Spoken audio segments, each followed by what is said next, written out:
সারাদিন পরিশ্রমের পর একটু আরামের জন্য বা চিন্তা থেকে টেম্পোরারি মুক্তি পাওয়ার জন্য মানুষ হুইস্কিকে কাঁচের গ্লাসে ঢেলে জল ও বরফ দিয়ে পান করে।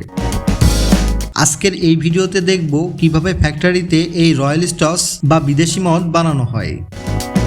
রয়্যাল স্কচ বানানোর জন্য সবার প্রথমে কাঁচামালকে ফ্যাক্টরিতে আনা হয়, যার মধ্যে থাকে গম, জব আর ভুট্টা। সবার প্রথমে এই শস্যকে ক্ষেত থেকে হারভেস্ট করা হয়, তারপর এগুলোকে ট্রান্সপোর্টেশনের মাধ্যমে ফ্যাক্টরিতে নিয়ে আসা হয়। তারপর ফ্যাক্টরিতে এই শস্যগুলোকে 12 ঘন্টা পর্যন্ত পানিতে ডুবিয়ে রাখা হয়। তারপর শস্য তুলে আবার পুনরায় শস্যগুলোকে 14 ঘন্টা পর্যন্ত স্পেশাল পানিতে ডুবিয়ে রাখা হয়।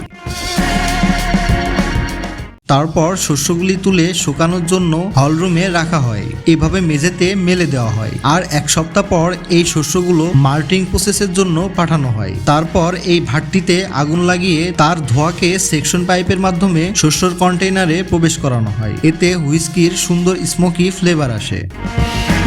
তারপর শস্যগুলোকে কনভেয়ার বেল্টের দ্বারা গ্রাইন্ডার মেশিনে পেশার জন্য পাঠিয়ে দেওয়া হয়। তারপর শস্যগুলোকে অ্যালকোহলে পরিবর্তন করার জন্য একে পচানো হয়, আর এতে ব্যাকটেরিয়ার বৃদ্ধি যাতে আরো ফাস্ট হতে পারে সেই কারণে এতে ইস্টের জল মেশানো হয়। তারপর 2 দিন রেখে দিলে এর থেকে ঝাঁঝালো অ্যালকোহলিক গন্ধপ্রাপ্ত হয়, যেটাকে এই ইউনিটে লাগানো নলের সাহায্যে বাহির করা হয়। রয়্যাল স্কচ একটা স্কচ হুইস্কি, আর স্কচ হুইস্কি সেই হুইস্কিকে বলা হয় যেটাকে মিনিমাম তৈরি হওয়ার পর 3 বছর পর্যন্ত স্টোর করে রাখা হয়। নর্মাল মদ তৈরি হওয়ার পর এমনিতেই বিক্রি করা হয়, কিন্তু রয়্যাল স্কচ একটা স্কচ হুইস্কি, এর জন্য তৈরির 3 বছর পরেই প্যাক করা হয়। তারপর রয়্যাল স্কচকে পাঠানো হয় মার্কেটে। বন্ধুরা, ভিডিওটি কেমন লাগলো কমেন্টে জানান, আর আপনার যেই বন্ধু হুইস্কি পছন্দ করে তার কাছে ভিডিওটি শেয়ার করতে পারেন।